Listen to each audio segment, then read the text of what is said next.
Chapter 13, Traitors in the Shadows. London awoke beneath a grey sky, but already something heavy hung in the air, like the moments before a storm. Nicholas stood at the window of the room above the Black Lion Tavern, staring down at the street. The fog had not yet lifted, and within it figures flickered, not people, but shadows that moved with unnatural smoothness. The gloves on his hands were soaked with blood, the stigmata had opened again, and this time more fiercely.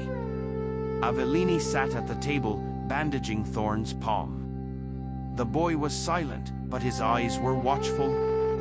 He saw more than he spoke. "They're coming for us," Nicholas said quietly. Avellini looked up.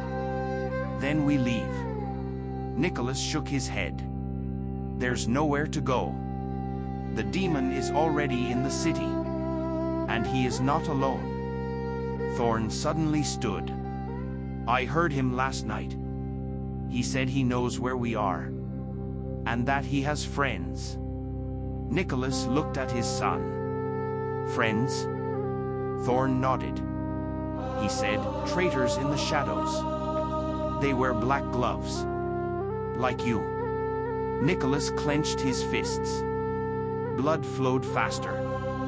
He knew exactly who was meant. The remnants of Fabius's order. Those who had survived the crypt. Those who had never surrendered. He put on his cloak. "I'm going to Montague. He knows the palace. Perhaps he has answers." Avellini rose. "We're going together." Nicholas wanted to argue, but he saw her eyes. In them was the same resolve he had once carried himself. "Fine. But if fighting starts, Thorn runs. No arguments." The boy nodded. "I understand." They stepped out into the street. The fog had thickened. The streets were almost empty, people sensed something wrong and hid indoors. Only the guards marched toward the tower, and beggars pressed themselves against the walls. They walked quickly. Nicholas kept his hand on the knife beneath his cloak. Thorn walked between his parents, the small crossbow now slung across his back, no longer a toy. At Montague's house they were expected. The door stood ajar. Inside, silence. Too much silence. Nicholas pushed the door open. In the hall lay Montague, on his back, throat slit, eyes wide open. On his chest was carved a symbol, the Blackthorn. Avellini gasped. Thorn froze. From the shadows stepped a man in a black cloak, his face hidden by a hood. The voice was familiar. "You're too late, beast hunter." Nicholas drew his knife. "Who are you?" The man threw back his hood.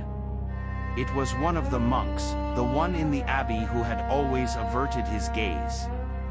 Now his eyes glowed yellow. "I am the one who waited. And now I am not alone." From the side doors emerged three more, in black gloves, bearing the same scars on their hands.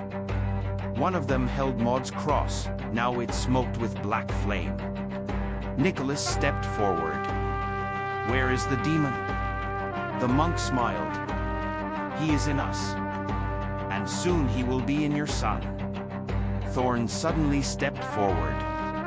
"He is afraid of me." The monks laughed. "Little bastard. You can do nothing." Thorn raised his hand. Light flared on his palm, faint but pure. "I can close the door." Nicholas lunged. The first monk charged, he dodged, drove the knife into the throat. Black blood sprayed. The second leapt from the side, Nicholas caught his arm, snapped the wrist, finished him with a knee to the face. The third went for Thorn. Avellini screamed, threw herself forward, shoved the monk. He staggered. Thorn touched his glove. The light flared brighter. The monk howled, skin on his hand ignited, the glove burned away, the scars opened and began to bleed. He dropped to his knees. The last monk, the one holding the cross, backed away. This is not the end. The demon is already in the king. Nicholas advanced on him. Then we will find the king. The monk laughed and melted into shadow. The cross fell to the floor, clean, without smoke. Nicholas picked it up. He looked at Avellini and Thorn. We go to the palace. Thorn nodded. He is waiting for us. They stepped out into the street. The fog was thinning, but the smell of blood lingered in the air.